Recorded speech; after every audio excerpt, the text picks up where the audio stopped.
Hello mga kamiti, okay ka ba dyan? Na-try nyo na ba magluto ng adobo na out of this world? Joke lang po, pero itong lulutuin natin ngayon ay adobo sa Yakult. Yes, you heard it right. Kaya tara umpisahan na natin. Siyempre ito ang bida sa episode natin ngayon, ang tatlong Yakult. Hiwain ang kalahating kilo ng liempo ng mga 2 pulgada ang haba.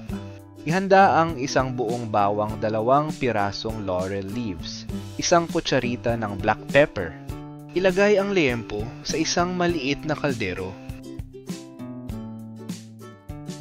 Ibuhos ang 3 bote ng Yakult sa nilagay na liempo sa kaldero.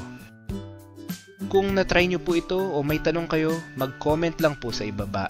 Kung nagustuhan nyo po itong video, sana po mag-subscribe kayo. Salamat po. Maglagay din ng 1 tasa ng tubig. Maglagay ng 1 o 2 kutsara ng toyo. Last but not the least, ilagay ang bawang, paminta at laurel leaves. Ilagay na ang kaldero sa stove at pakuluan ang liempo ng 20 minuto.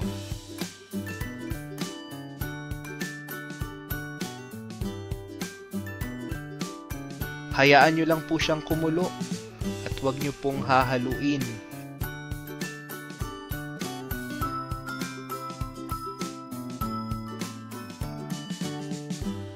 Pag medyo malambot na, ay patayin na ang kalan. Mag-init ng kawali at lagyan ng 1 kutsarang mantika. Iprito ang liempo hanggang magkulay brown.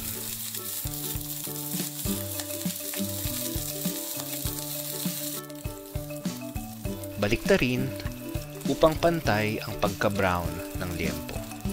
Pagkatapos ay hanguin na ang liempo sa kawali.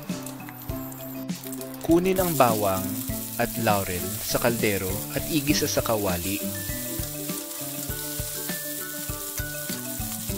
Ibalik ang naipritong liempo sa kaldero.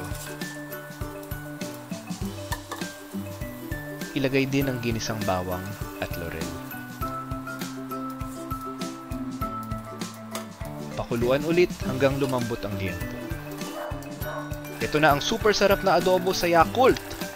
Okay na to! Tara mga kamiti, kain na po tayo.